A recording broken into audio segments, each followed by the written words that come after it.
Do you yell at your kids? Is it okay to yell at your kids? Well, joining us now is Martin Calder with Center Counseling Services. Martin, thank you so much for joining us. You bet. I have to admit, my first reaction, I have little kids, my first reaction is to yell, and I'm trying to suppress that. Okay. Okay, yelling, will it traumatize your children if you do yell at them? It probably won't traumatize them if you're just yelling, you know, to say, hey, come to dinner, do some stuff like that. Now, if you're berating them, and so let's go back and let's talk about the difference between getting kids to do what you want, changing their behavior, and punishment. Yes. See, people want, now you can yell at children to have it be a punisher. So it's you're yelling to say, you know, I've done this all wrong, this is a horrible situation, and you're trying to get them to reduce the behavior, so you're trying to punish them with yelling. Or, like most of us do, we get frustrated and upset and, get over here. One of the best ones, I was going to do it with, we got a bigger set, but, you know, yell over to you, you know, come to dinner, and then you yell, and, did you hear me? Yep. Well, did they hear that you yelled at them just now? Did you hear or did you listen? Right. That's right. Or were you actually going to come up to dinner? Did you hear that part of it? So I'm guessing there's more effective ways of communicating with your child than the yelling. there is, and I'm a yeller as well. So, but the first one is always to gain attention. Just like we're sitting here now. Is one of the best ways to have a conversation. It's going to work with your child as well. Even if they're two? Yeah, even if they're two. Okay.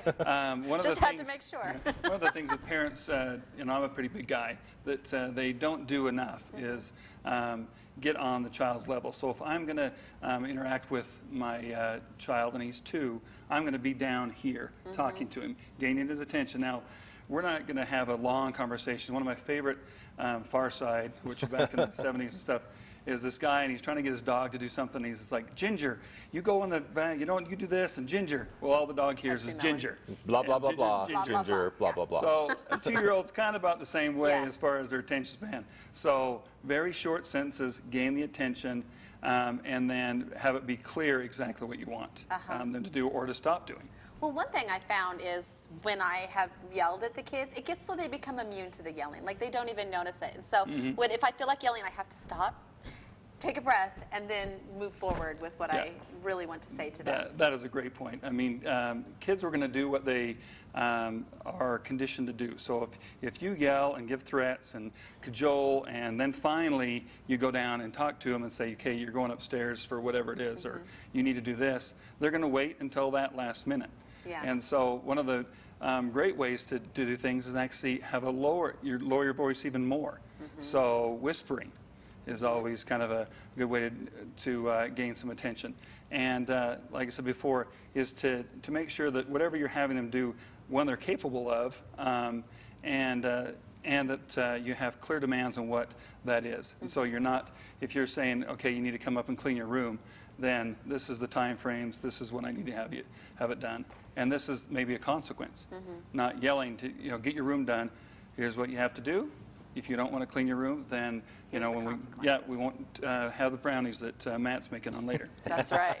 And that would be punishment. That's right. That would be punishment right there. So if you are, let's say, a habitual yeller as a parent, what can you do right now to maybe change what you do? You know, I think that's the greatest thing that I had. You know, everybody can change. Everybody's behavior can change.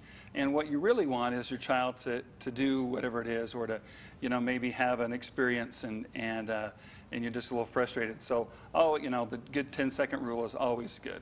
It's a tried and true way to do it. Give yourself 10 seconds, count a little bit.